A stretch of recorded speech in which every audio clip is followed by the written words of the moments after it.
Olá, bom dia para você, meu amigo, minha amiga que acabou de acordar e ligou aí na TV UESB. Começa agora o nosso UESB Rural, aquele programa que leva até você tudo o que acontece no meio produtivo de Vitória da Conquista e região. E no programa de hoje você vai saber que uma alimentação adequada é fundamental para uma boa produção bovina. E com esse calor, sol forte, saiba como manter os hortifruti livres dos prejuízos causados pelo clima. E teremos ainda uma reportagem para falar sobre o trabalho do Centro de Triagem de Animais Silvestres, o CETAS, aqui de Vitória da Conquista. Então venha com a gente porque o nosso UESB Rural começa agora.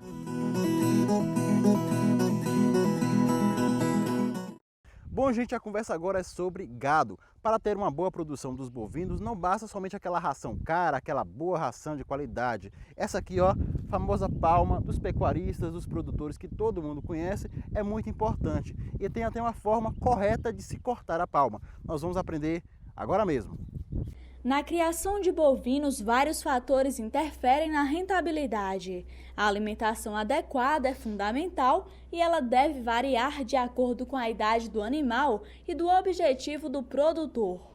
Se você está trabalhando com bezerro, você tem que ter uma ração com níveis adequados de proteína, de energia, de fibra para aquele tipo, aquela categoria, uma categoria em crescimento. Quando você vai trabalhar com vaca em lactação, você tem que ter uma alimentação melhor em termos de energia para a produção de leite. Então são coisas assim que nós temos que estudar. Para isso que existe um nutricionista. E o nutricionista vai formular rações adequadas. Por exemplo, vamos supor que você vai formular uma ração à base de farelo de trigo, milho e soja, que são as coisas mais comuns, né? E minerais, evidente, que você tem que acrescentar nessa ração. Então existem, né, livros com as exigências das categorias. Então, por exemplo, uma vaca que produz 10 litros de leite, ela tem uma exigência em proteína, em energia, né, em fibra. Uma que produz 20, 30 litros tem mais. Então, você vai formular um certo concentrado, tantos por cento de, por exemplo, 60% de farelo de trigo, 30% de milho, 10% de soja, você fechou 100.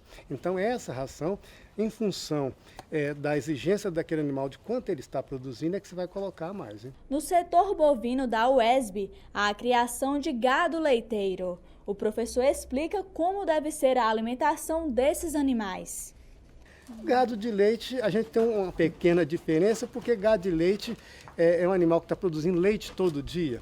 Né? Então você está precisando sempre de dar uma alimentação boa, né? Porque ele tá produzindo leite e você quer aquela resposta. Se você deixar de dar uma alimentação e tudo, você sente no outro dia o balde não enche tanto como enchia anteriormente. Né? Em lugares com o clima seco, alguns produtores alimentam as vacas com palma e aqui eles também a utilizam na dieta. A palma ela serve como a parte mais volumosa da alimentação, ou seja, ela tem 4,5 a 6% de proteína bruta com base na matéria seca, então ela se torna uma alternativa de alimentação nessa região, né, por causa da falta de água e da falta de alimentação. Se você cortar essas raquetes, que a gente considera como se fosse raquete mãe e filha, então você sempre tem que recortar as filhas, porque a base é essa. Então através dessa que ela vem crescendo, aí a gente pode cortar para poder fornecer para o animal. No setor, além do manejo, também são desenvolvidos projetos relacionados à nutrição. Luiz, por exemplo, está trabalhando em um experimento para o mestrado. Experimento aqui de mestrado, nós temos 4 animais, 4 vacas. Essas vacas são fistuladas, ou seja, ela tem uma cânula no rumen, onde a gente coleta os materiais para análise. Esse experimento dura 88 dias, a cada 22 dias a gente faz a coleta do líquido ruminal para a gente poder fazer análises. E esses animais estão sendo alimentados com farelo de soja, farelo de milho, palma forrageira e capim-elefante. Alguns capins, alguns alimentos, eles têm uma grande quantidade de fibra. E essa levedura ela vem com o objetivo de quebrar essa fibra, com isso faz com que forneça mais nutrientes para o animal.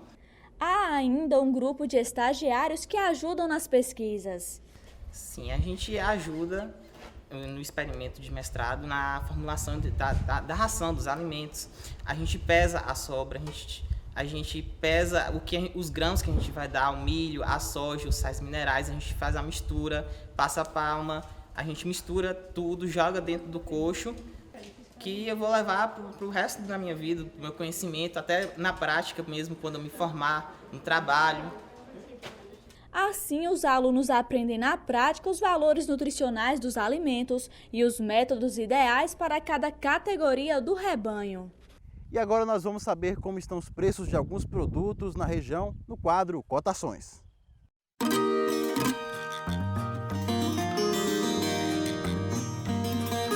A saca com 60 quilos do café despolpado está custando R$ 540 esta semana em Vitória da Conquista.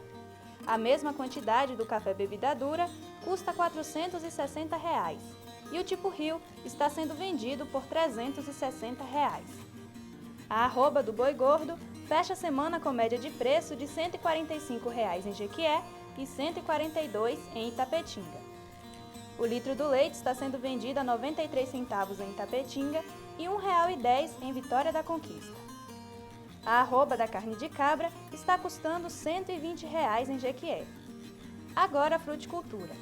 A caixa com 30 quilos do abacate está saindo a R$ 202,50 em Salvador.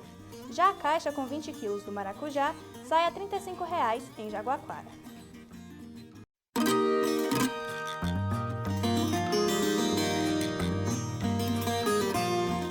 Muito bem, mas agora nós vamos a um pequeno intervalo e daqui a pouco nós voltamos para falar sobre irrigação de hortifruti nesse período de calor, de temperaturas altas. Nós voltamos daqui a pouco, não saia daí!